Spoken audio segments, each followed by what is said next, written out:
This video examines the case of Roque Tabaosares versus Barko International Inc., a significant legal decision from the Supreme Court.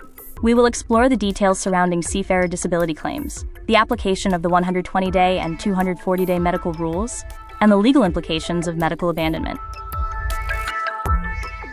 In this section, we provide an overview of the employment relationship, the specific shipboard injury, and the initial procedures for repatriation, as outlined under the POEA-SEC, which serves as the foundation for this case. Roque Tabaosares was hired as an oiler for a 9-month contract.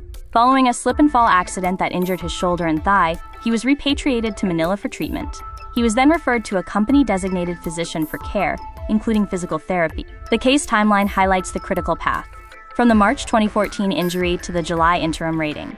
By November, after completing 3 rounds of physical therapy, the petitioner failed to return for a final reevaluation, which led to the legal issue of medical abandonment.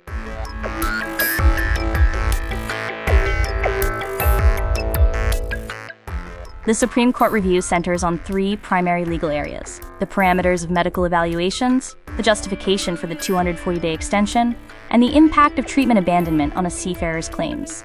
The court addressed whether the denial of benefits was correct, if the treatment extension was legally justified, and whether an interim grade 11 rating becomes the final measure of liability when a seafarer stops participating in required medical evaluations. Under established jurisprudence, the company physician has 120 days to assess a seafarer, but this can extend to 240 days if necessary.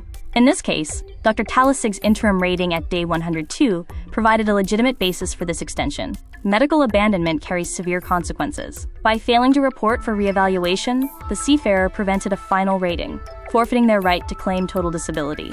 Consequently, employer liability was limited to the last valid interim assessment. The Supreme Court affirmed that seafarers have a clear legal duty to report for scheduled medical treatment. When noncompliance prevents a final assessment, employers are protected from liability for maximum disability awards. In summary, total and permanent disability claims were denied due to abandonment. However, the petitioner was granted grade 11 permanent partial disability benefits and sickness allowance, while claims for other damages were rejected. Thank you for watching this video lecture. We hope this breakdown of the Tabaosares case clarifies the legal standards regarding seafarer medical claims. The information and imagery used in this video were sourced from the providers listed here.